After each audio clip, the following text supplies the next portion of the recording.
Hey folks, it's Swank Ivy, and today I'm going to talk about something a little different.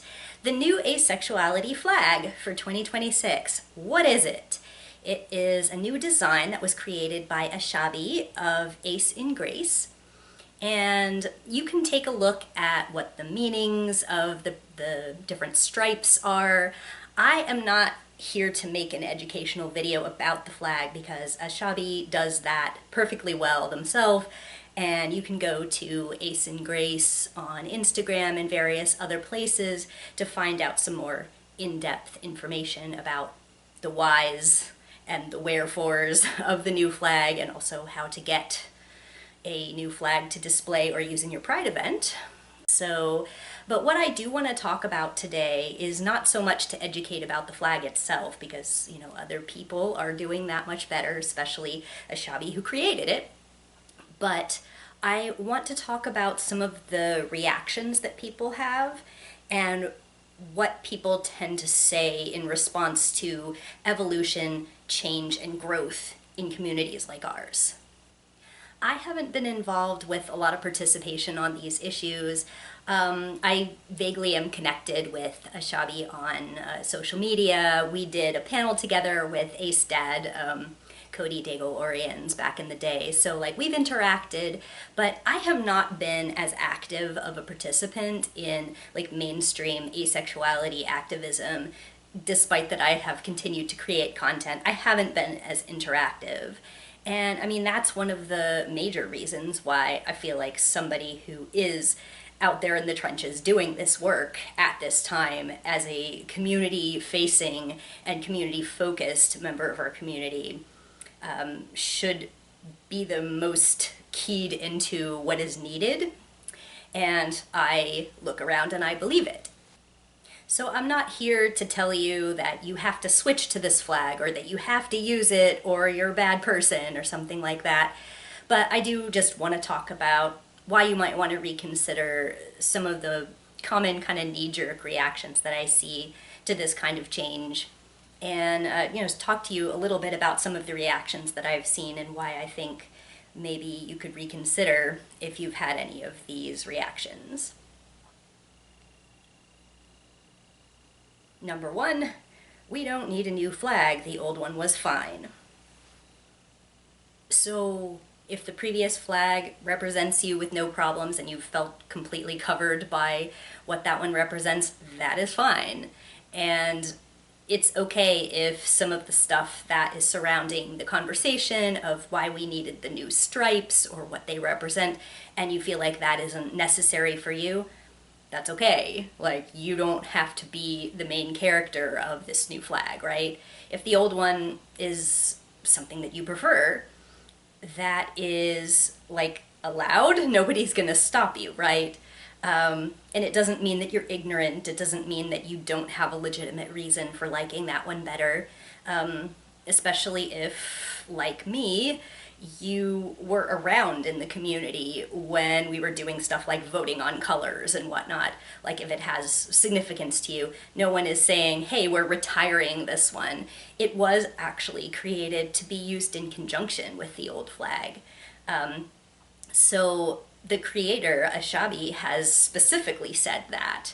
It wasn't intended as this is a replacement, the old one is now bad. So if you've been thinking that that is the thrust of, the reason behind a new flag, that isn't what is intended. And I encourage you to go listen to their videos and see their statements on the topic, because you'll see that it isn't that at all.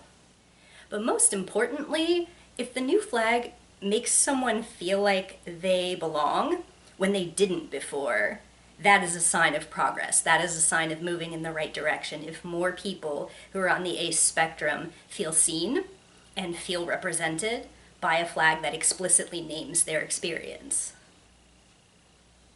Number two, knee-jerk reactions to anything new.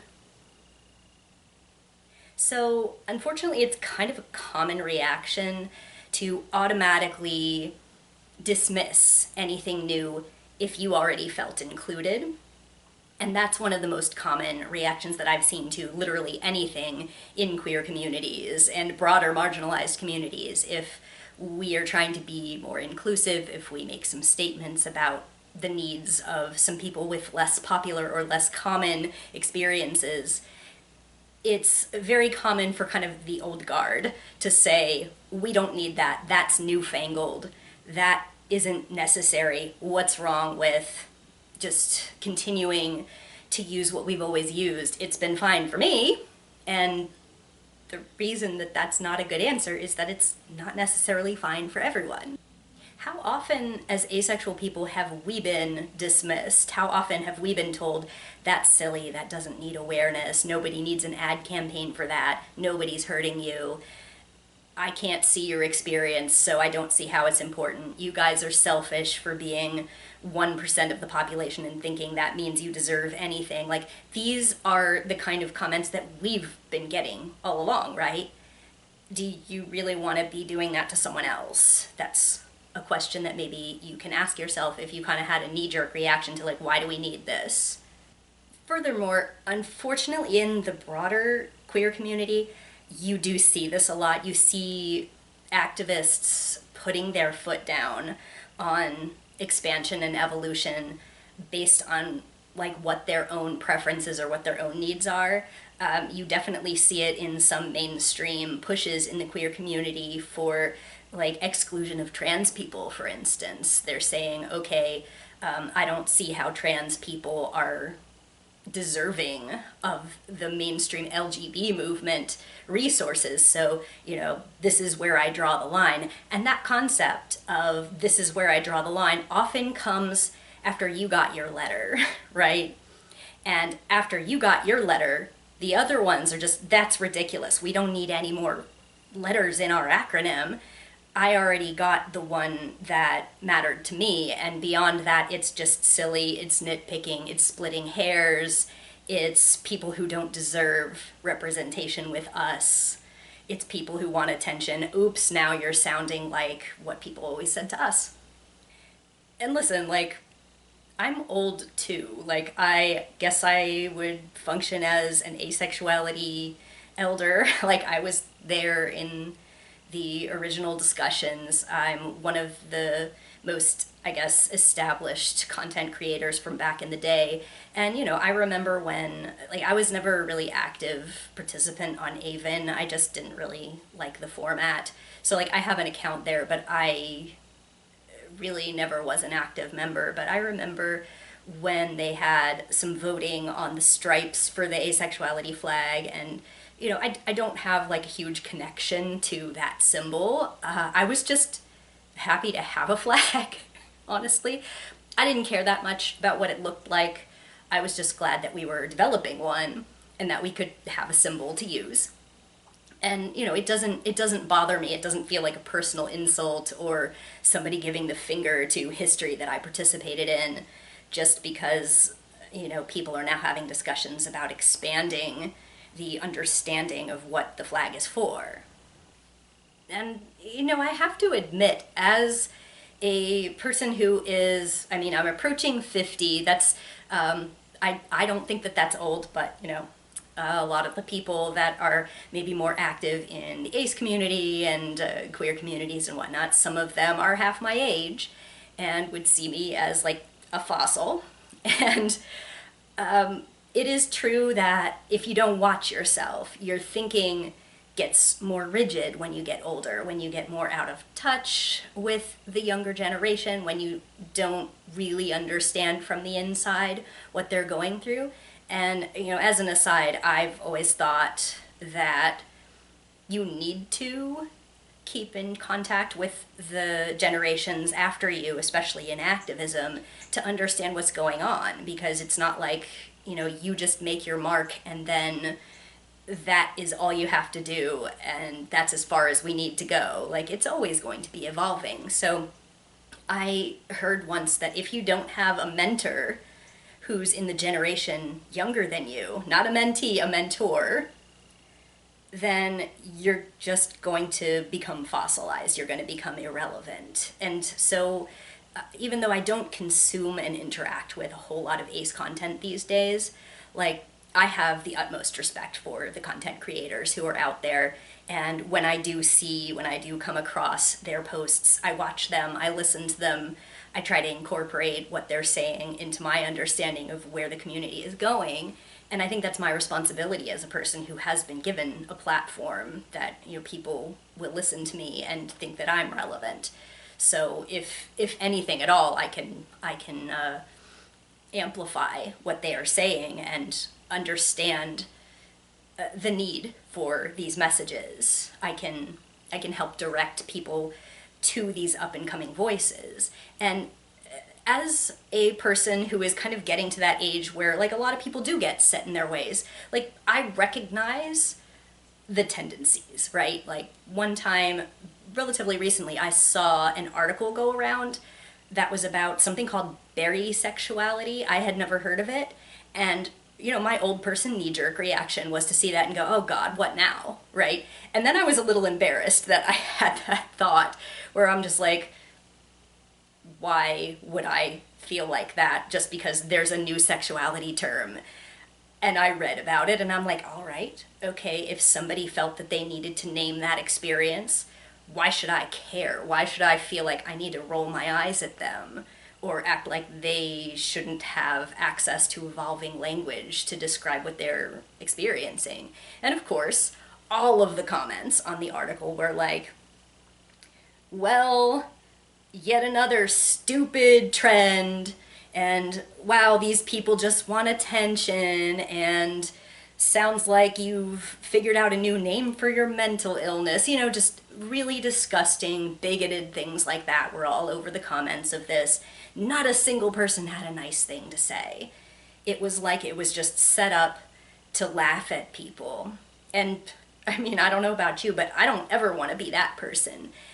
Honestly, if I ever think that somebody's description of their sexuality or their experience is silly and I don't see the need for it or whatever, I'm just going to keep it to myself. I lose nothing, I can just choose not to be a jerk. And that's really a good guideline for if you just don't relate to why people need these conversations or why people need this terminology or why people might need a new flag. 3, flags change often. So if you look at the history of just about any flag in the queer communities, lots of them have changed over time. And sometimes it's because of something like, oh, one of the original lesbian flags was created by a TERF, and we would like one that wasn't created by a TERF. So, and if you don't know what a TERF is, it stands for Trans Exclusionary Radical Feminist, and, they are a wing of, queer activism, lesbian activism sometimes, not just in the lesbian community, of course, but there are people who think that trans people shouldn't be in the queer community, and, I completely understand why somebody would want a new lesbian flag that wasn't created by someone with that agenda, so it was created. Same with the Progress flag. There's nothing wrong with the original Pride flag. I have one in my house. I have one on my shirt today. It's completely fine. It's a positive symbol. We know what it means. It's very inclusive. But the Progress flag also makes an additional set of commentaries on what we're reaching for. It acknowledges and includes the experience of Black and brown people, of intersex people, etc. There are reasons why we said let's explicitly add to this, not because the original one was necessarily exclusive of those experiences. It could be seen as inclusive, but to name this and say, we want to say we're supporting this. We want to acknowledge the different struggles of people that may not be us, and we want to include people who may be us and say we're all reaching for the same goal of equality and proper representation and healthcare and lack of bigotry, etc. So this has happened before. Like, why not us?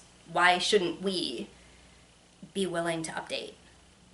I think that willingness to accept changes in things like flags shows that a willingness to listen and a willingness to join hands with people who may not be similar to us personally and say, okay, I recognize you, I see you, I think that we should be on the same side of this issue, and I think that it represents goodwill to be open to things like this. And Ashabi has done tons of public work surrounding this flag. It wasn't just something that they decided one day, I'm going to make this and now you have to use it, here it is, nobody gets any kind of feedback. Like, if you look at the history of everything that they've done, not only have they been incredibly focused on this and dedicated and diligent, but they have been open to community commentary. They have made changes to some of the what the colors were. They have made changes to and expansions of some of the meanings of the stripes of the flag. They have listened to design commentary as far as the colors used. All kinds of stuff. It's not like they just forced something on people without any community input. There has been some controversy surrounding it because people perceived that this was not a community effort, but it was completely open, and Ashabi has done a very good job with this. I was impressed with what I saw, the history of it, the willingness to be open, while also being willing to call out some of the maybe disingenuous questions that they got, because, I mean, you start to smell it, right? Even if it looks polite or looks like it's someone just asking questions, you start to smell where that criticism is coming from and where it's leading and what it's designed to do. So, bottom line is, if you're curious about, the reasoning behind this, the process, the input that they have incorporated into the design, that's all public stuff, and you are encouraged to go check out Ace and Grace, go check out Ashabi's work, because it's much better than assuming anything about it, and go see for yourself if you think that it represents you. Number 4, racism. So we can't talk about this change without talking about the racism that Ashabi has experienced. And this is not a new thing for them, obviously. Like, as a Black creator, I'm not the person to explain what that's like, but as a Black creator, they have experienced this all along, but especially in trying to make something new that the whole community can use, there is a special flavor of pushback that somebody like me wouldn't get. And you're not automatically a racist if you don't like the flag, or if you disagree with something about the flag or prefer the old one. It's not automatic racism, right? But you have to be aware of the fact that Ashabi can't do activism without experiencing racism, because they are a Black creator and it's just part of the experience. If you don't know what that's like, you don't belong speaking on it, you don't belong saying it's not happening. We don't have this problem in the Ace community, even though it's overwhelmingly white. We absolutely do have this issue. And as a person who is not a Black creator, I defer to their experience and say, I may not have seen it very much because it's never going to be leveled at me. It reminds me of, like, if I can digress a second, I remember a lot of pushback and conversation around sexism at conventions and conferences. And, female guests and female attendees would say, oh, I'm experiencing this. It's frustrating that there's no policy. Men are creeping on me. Men are doing this. I'm having this problem. And then the men are responding saying, I didn't see that. I saw none of that. What do you mean? Sounds like you just want attention, blah, blah, blah, blah, blah. And when somebody talks like that, when they're hearing from a group that can experience a certain kind of marginalization, prejudice, or blank-ism, racism, sexism, homophobia, You know, you're first of all dismissing an experience that people are trying to share with you so that it can be a safer interaction for everyone. But then you're also standing up saying, I don't want to be accused. I didn't do this. And it's kind of like people are more worried about being labeled the bad guy than they are with being concerned that someone's experiencing this. And you know, as a white person, I have sometimes had other white people just kind of assume that I'm also racist because I'm white, and they'll say incredibly racist things about other people in front of me, and I have to figure out how to react to that. It's not against me, it's not the same thing, but I've seen white people be racist, and you know, as a Jewish woman, I've occasionally had people assume that I'm not Jewish because, like, the stereotype is that Jewish people have dark hair, and I've always had blonde hair, and so people just kind of assume that I'm not Jewish and have said, like, really messed up things in front of me or around me or to me that I've had to call out. But, you know, I had a coworker once, like, make a disgusting joke about we were leaving work, and there was a police car sitting in our parking lot, and I was like, oh, I wonder what happened. Like, there's a cop car just sitting there, wonder what happened. And some black kids were crossing the street at the crosswalk in front of us, and my coworker pointed at them and said, maybe they're after them. And I was like, what? He's like, those kids. And I was like, those children? Why? You know, and I made him uncomfortable because what he wanted was for me to be like, yeah, haha, like, black kids are criminals, you know, but I made him uncomfortable. I was trying to get him to say it. He wouldn't say it because he realized he fucked up. But, like, I mean, there was no consequences. I can't do anything to him. I just made it clear that you can't just assume other white people are all racist like you. You know, and he just dropped that with no thought, right? He can just speak like that because he thinks that he's safe in front of another white person. And I think as white people, like, one of the most important things in, you know, decentering whiteness and decentering the assumption of us being the average, us being the norm, and seeing others, especially black people, in our spaces as if it's our spaces that are getting, like, invaded, or that they're some other, right? So I think that it's really important that we are aware that these things are happening in a way that they can't happen to us, and believe people when they say that they're experiencing things.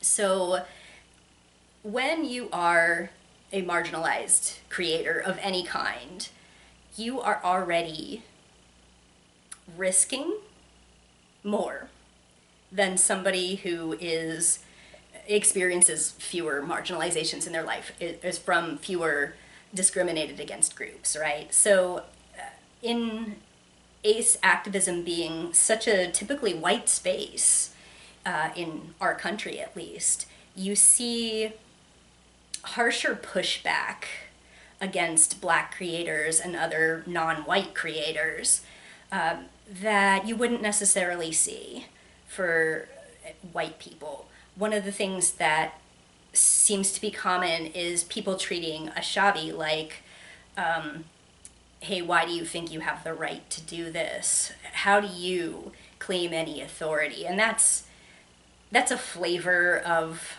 like, racist response that tends to be harsher toward especially black women or people perceived as black women, because the idea is that you're uppity if you open your mouth at all, and everything that you do is seen as more violent and more aggressive. And, you know, I have never experienced this myself. I've rarely seen it online except when it's being discussed by black creators who I follow on multiple places in social media so that I can understand more about it. That's the only way that I can experience it, right? Because if I don't do that, I'm gonna see the world as if it's fine the way that it is, and I'm going to only see harassment when they speak about it. And I'm prone to believing that they're creating it by speaking out, and that is backwards. That is something that I've heard someone very close to me say, that, oh, well, racism is over. Racism doesn't exist anymore, and the only reason that it exists anymore is because they won't shut up about it. And like, this was something that my mother said to me. She believed that that was the only way that racism existed, but the truth is that it only existed that way to her because it was the only way she would ever see it. And so she had this back-asswards way of looking at it, that it became a real thing only when it was complained about, when in fact, if no one was speaking out about it, they were still experiencing it, but she never had to encounter it. It was invisible to her, and it would continue to be invisible to her, as well as all the suffering that it caused. So, this was something that we argued about pretty frequently. But, there are some people that you can't get through to. If you don't want to be one of those people, like you actually have to work as a white person in the United States. You have to work to be anti-racist. And part of that is listening to Black creators and people who are willing to share their experience with us. So that's one of the really important aspects of this, because you can't separate the racism that someone like Ashabi experiences from their experience of activism in general. And, even as a white creator who hit most of the, asexuality, gold star elements, I guess, until I turned 40, because then people started calling me old. But, I hit most of the, otherwise perceived as, quote, normal elements of a creator. So I was treated relatively well in the community. I didn't have a lot of intersections that are more often blamed for something like asexuality. I didn't have, a violent past. I didn't have any medical issues. I'm not autistic. I didn't have,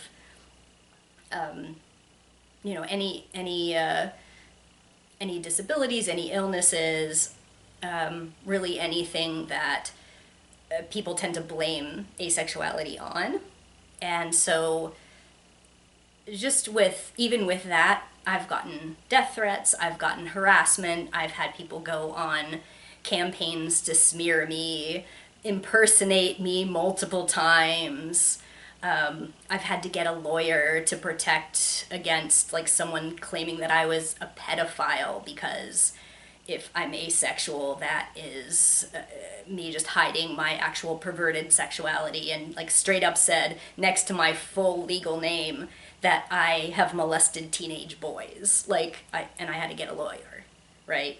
So, and I won, by the way, but these are the kinds of things that I dealt with even as a person who didn't have those other intersections. So just imagine, right? And because of, and I say all of this long-winded stuff, partly because somebody who is still willing to participate in the community and deal with that stuff anyway, really wants to be here, really has something important to contribute, and is fighting a different battle than some of the rest of us, just to share their experience and carve out a place where we can all belong. And that's part of the reason that I think it's more valuable to listen to those voices, so that we can fully understand the huge spectrum of what people deal with and be a more welcoming place. And 5, you are not the boss of the community. It doesn't belong to you, or rather it doesn't exclusively belong to you. None of us are more the boss of it than anybody else. Nobody gets to say oh, my membership in this or my participation in that entitles me to have a louder voice or to say what's allowed or what's needed. This has always been a ground up kind of community, and we're pretty decentralized. We're pretty spread out. We are overall pretty small as far as the population goes, the percentage in the population goes.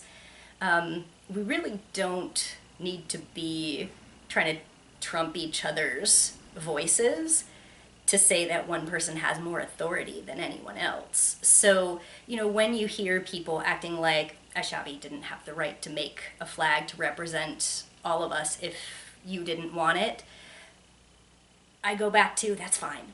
Like, it's not fine that you have, if you've decided that they don't have a valid voice, but it's completely fine to be like, I don't need this and I don't want it, so I'm going to ignore it. You can just not comment. You can just choose to move on and say, okay, this is something that I don't need to offer my opinion on. And, go on with your life. If you were fine how things were, you still have that. You still have what you always had. But you may find, if you take a look at the conversations that are surrounding the need for this flag, you may find out that actually it is helpful to have an experience named, to have a flag that represents that explicitly went out to say, we want to include this experience. We want you to know that this is accepted on the ACE spectrum. We want all of this to be representative of everyone. And there's no reason to say that we are stronger if we guard against infiltration by, somebody who might not be asexual enough for us. I don't see value in that. I see value in a broader and more diversified community. And I have probably one of the most simple orientations to describe. As an aromantic, asexual person, it is easy to describe, less complicated in words, if not in experience, but in words. It's easy to explain to somebody else. It's less likely to get tripped up on technicalities, and doesn't tend to be shot down by the same kinds of arguments outside of true ignorance, where people are still saying that anyone who's asexual or aromantic is closed-minded or sick or afraid, etc. I think that it's really important to see beyond your own experience of the orientation and understand that these are your siblings, these are your allies, these are people who may actually be living a very different life from you, but have something important in common that will enhance your life if you listen, if you befriend, if you hold hands with people who might be pretty different from you, but are opening up whole new worlds for us to understand. And you can also bring that to them. I think that it's a mistake to close the door to progress. And I see this as progress, as evidence that we're still evolving, we're still thinking, we're still collecting experiences and understanding, more about the human experience in general. I think that there's so much value in that, and so much richness about the diversification of the conversations that we have. I think it's opening up conversation that hasn't been done in a lot of places. And I think that's so important for us, because what do? You do an awareness campaign and then people are aware, and then what? You stop? That's not how it works. We still have goals. We still have things that we want to accomplish. We still have work to do. And it's really important that we don't close the door on people who are actively engaged and sincere and authentic about making needed changes. So I ask anybody who has had any of these reactions or objections to consider whether you might be looking at it from a direction that won't benefit you or the community. That said, like, if you just plain don't aesthetically like it, if you just plain think the colors are ugly, if you think that if it hurts your eyes, if you have some kind of store or brand that you have based on the colors of the previous flag, you're not being asked to completely rebrand your life. You don't have to change your logo. You are still represented by what always represented you. No one is trying to take a beloved symbol away from you. It's about including more people, not about throwing you out as if you're now the irrelevant one. It's not about fighting over who gets to sit on a throne. And I think it's really important that we don't look at efforts like this as if they're out to delegitimize someone else. They're not. So that's where I stand on that. And like I said in the section about racism, a creator like Ashabi, who is black, will continue to have pushback that maybe people who look like me wouldn't. One of the biggest tells, I think, is that when you've seen stuff like a date picked for asexuality awareness, or you've seen a symbol chosen to represent us, did you have the same reaction to that you do to a black creator saying, I'm gonna make a new flag? Did you ever question their credentials? Did you ever ask that person, why do you think you get to do this? And I from what I have, the very little that I have actually picked up from watching some of Ashabi's videos, they are experiencing that. They are getting like, hey, who do you think you are kind of thing. When that response doesn't seem to happen with some other efforts from other community members. So I have to say, what's the difference there? I mean, we know what one of the major differences is. But, I'm not gonna say that if you had that question float through your mind, like, who is this person? Why am I only just hearing about this person? This person wasn't on my radar, and now they're trying to shake things up. Like, I can understand an initial confusion about, like, why was this needed if you weren't one of the people who felt excluded or didn't feel included explicitly. But I think that, like I said, the healthy thing to do as a community is to be open to these kinds of changes and to understand that diversification of perspectives is extremely valuable. The mainstream Ace dialogues have been largely carried by white creators, and not to mention Western-centric dialogues. And, as a person who is white and lives in the United States, I can't remedy that. I can't bring a perspective that is more diverse. All I can do is point to someone else and say, look at this person's work. I'm not going to try to summarize it for them. I'm not going to try to say it in my own words, because that's counterproductive. Listen to it in their words. They're more accurate, and I don't like the idea that, a white creator would have to repackage it to be palatable for someone, to make it more understandable to the everyman. So, that's why I didn't make a video educating about the flag itself so much as what I know about reactions in these communities from having seen this for close to 20 years. So, I hope that this is valuable for people who might be confused and may have had some, less than productive reactions to seeing a new flag pop up.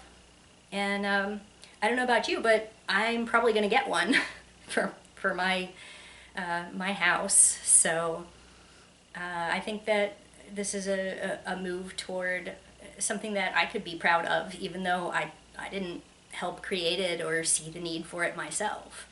I'm happy to give space in my activism for other people to take the stage. You know, I think it's so important that we pass the torch. And I really like Ashabi's work, and I think that if you were not familiar with Ace and Grace, that you'll probably get a lot of benefit from paying attention to it. So I recommend you do that. And as a final word, unrelated plug, Being Arrow is out. This is a book of aromantic only stories. And I got to write the introduction, so that was really cool. But other than my introduction, everything in here is stories of various genres. It's considered a young adult novel, or young adult anthology rather. Some of them are a little more like complex and maybe vaguely violent than others, so viewer discretion advised. But this is Being Arrow by edited by Madeline Dyer and Rosie Thor. So you can get this at mainstream bookstores. I saw it in Barnes and Noble. So yeah, I recommend it. But I've been doing a little bit of promotion for it. I got on a book panel and all of that. So yeah, check it out. And I'll see y'all in my next video. Thanks for listening.